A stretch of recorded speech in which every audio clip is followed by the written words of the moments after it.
Just Hanging Out by Harry Hallman.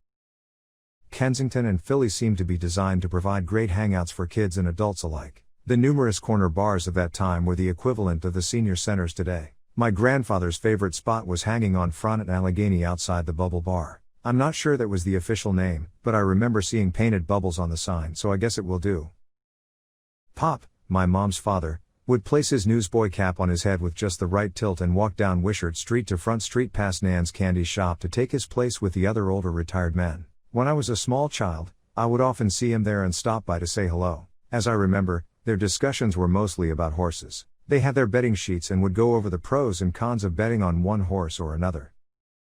There seemed to be a bookie on every corner back then, so I'm sure one was close. One day on my visit, I heard the guys talking about how Pop had won the Daily Double. Pop took me aside and said, "Don't tell your grandmother I won this money, okay?"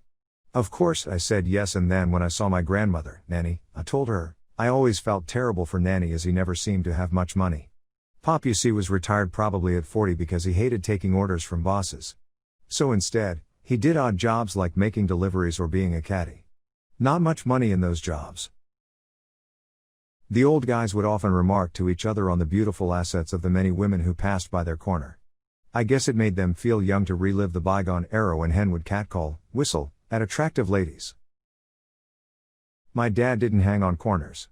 He hung out in pool rooms, where he made a living owning them and also playing men who didn't realize he had been a champion pool player.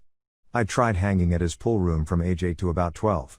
It just wasn't for me, so I emulated Pop and hung out on corners. The first corner we hung out on was Howard and Wishart Street. That corner was the perfect spot to play handball. The intersection was just the right size and created an ideal diamond for playing baseball.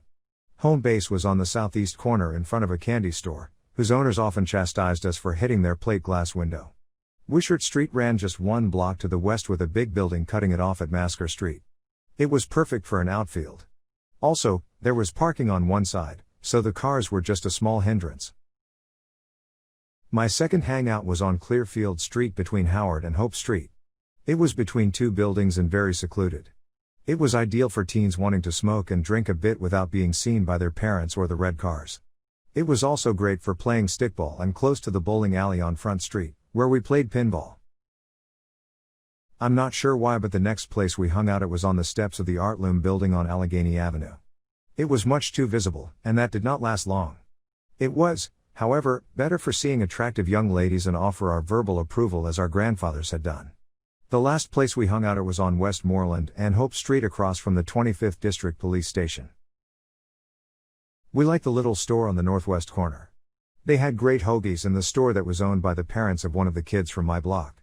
Being so close to the police station did foster a lot of attention, and we ended up inside the station several times. When I joined the United States Air Force, when I was 18, my hanging out days ended. Hanging out, for boys, was a rite of passage that played a big part in teaching us social skills. You see, if you got too cocky, there were always some who would put you in your place. Well, everyone but the toughest guy.